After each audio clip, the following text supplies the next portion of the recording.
the one where you said, we've got to, but two people start here, one ends up happy there and the other one doesn't.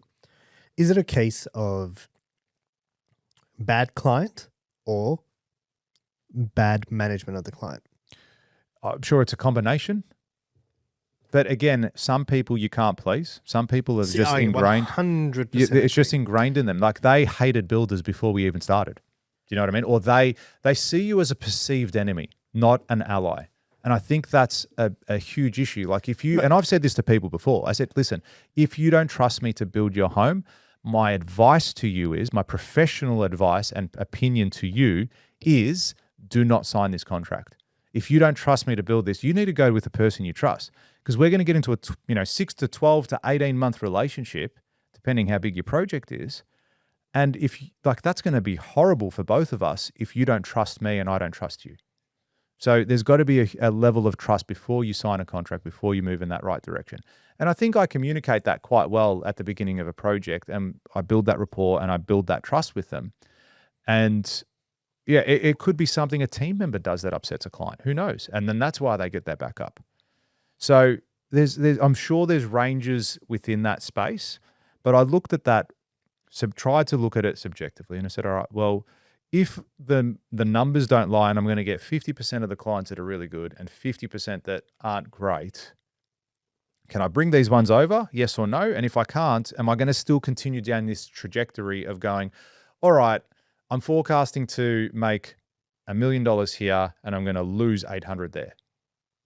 Is that going to happen over the next 3, 4, 5 years? I'm better off going and making $200,000 at a pizza shop. Right. So I look at it from a business perspective, not from the industry is fucked perspective. Because if it was, it's all doom and gloom. Like you won't go out and it is for a lot of people. It is, but it's the opportunities you miss. So it's the red car theory, which we speak about at our events. It's like if I told you today, how many red cars did you see on the way to work? You couldn't tell me the answer. But if I said to you on the way home, I'm going to give you $1,000 for every red car you see, you're going to be looking at every single red car. So you're looking for the opportunities. If you have a negative mindset, you're never going to be open to the opportunities. If you have a positive mindset, you're going to be amazed at the opportunities that pop up. And this has happened to me in the last week. The last week of me just having this venture that I'm looking at, I've found 1, 2, 3 opportunities that have the potential to make hundreds of thousands of dollars. Just 3 opportunities that had I not been looking in that space or being aware of them, never would have come up before. Never would have come up because the industry's fucked. I only focus on high-end residential, so on and so forth. There's a bit of ego that comes into it too. And I've definitely been victim to this. I'm a luxury home builder. All right. Oh, look at me. I only build luxury homes. I only build the best homes, the most expensive homes. Who gives a shit? Do you make money? Are you making money building luxury homes? Oh, no, not really. Then you're no good. All right, what are you in business for? Go work for someone. Go and work for someone. So for me, I've had to remove ego a little bit because I wanted to be known as that luxury high-end home builder delivering excellent projects. It's cool building really nice jobs and big jobs and all that sort of stuff. And there's more money in it too because not everyone can do it. But does it mean you have to shift your focus a little bit? Does it mean you have to go in a different direction? And I think that's the case in this instance. And that's what we're looking at doing at the moment. We're fortunate we've got enough work to keep us busy. And we're looking at opportunities moving forward. Do you think, so if someone's got that, and I would dare say, for the people listening to this, a large portion would be, in the construction space. Do you think that... Well, what do you think they should do if they have... Because I would assume they have doom and gloom, most of the audience. Not everyone. I'm sure some people are happy-chappy. I speak to some of our clients and they're over the moon, right? And nothing better than great clients. Like nothing. It's the greatest thing in the world. Yeah, it's also nothing worse than a bad client. Yeah. But what would you say to the people who are currently like, yeah, it is fucked. It is fucked right now, And then because people will fight for their limitations. Yeah.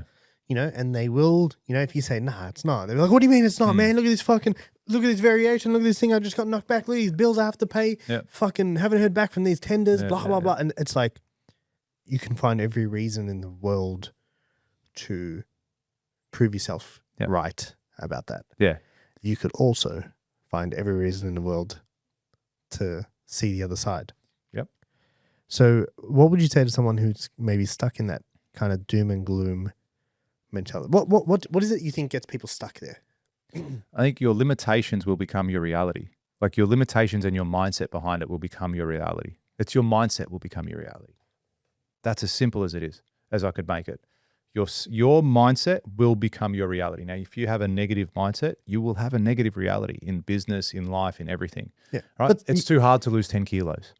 Oh man, are you serious? I've got to go to the gym every day. That's it, they say, on the couch and drink and eat chips and do what you want to do. Yeah, that's right. It will become your reality. That's so true in so many aspects of business and life.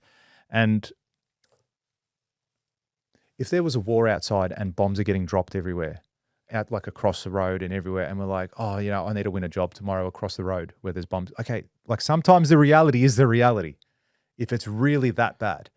But we're not in that space. We don't have bombs dropping. There's no huge catastrophes. There's no massive recession where people are living on the street and begging for food. Like we're not in that at that level yet. Are things difficult? Yes. Can things get better? Yes. Will they get better? I think in time, yes.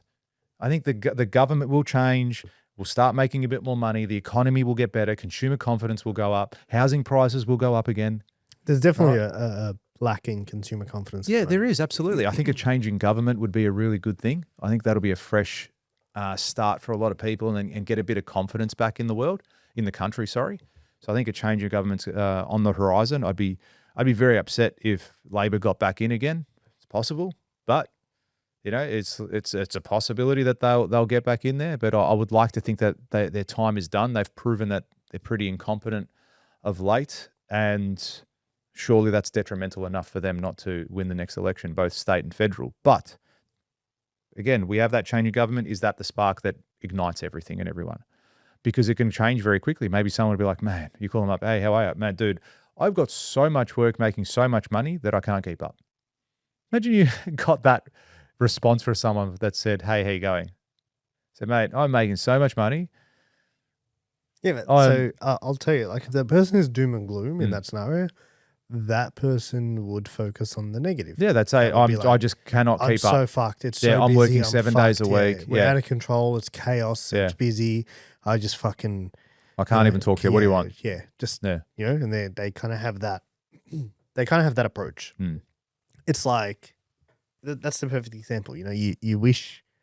And hey, I've fallen victim to that. You're like, fuck, it's busy, man. Fucking, and you don't have to remind myself in those situations. I'm like, hey, man, there's fucking times where you wish this fucking thing rang. You know, you wished people had responded. You wished people would reach out to you. You wished, and now you're getting all these people calling, and you're like, oh man, my fucking phone doesn't stop. Yeah. Yeah. It's like, what are you, an idiot? Lucky like, you. This was what you fucking wished for. So sometimes you got to remind yourself of that. And I think one thing that can really stick you in that doom and gloom thing, I think is bad clients. I think if you get, and like, you know, we do fairly long terms, but I would dare say yours is definitely a stickier relationship, maybe. Yeah, generally it's longer term and it's much higher numbers. As I said, most people are not equipped to cope with the level of financial stress, understanding, the burden of building a home. They're not equipped for it. And I think part of process... How do we fix that? That's right. I think part of the process from the builder needs to be able to give them some tools to understand and say, hey, this is what's going to happen. This is how it's going to progress. Okay, I need you to understand I've got your back. I'm looking after your investment. You need to understand that. You've got to give that person the comfort, the understanding, and you know the level of respect that they deserve. But go, listen, this is going to be a process. It always is. And the people, all my best projects, the people that trust the process. And you've got to have some buy-in from them mentally, not just financially. What do you mean by mentally buy-in? I think they've got to really wholeheartedly trust you as their builder, as their person that they're engaging to do the job. If you like that clip and you want to watch another one, click just over here. And if you want to watch the full episode, click just over here. Don't forget to subscribe to the channel, and thanks for watching.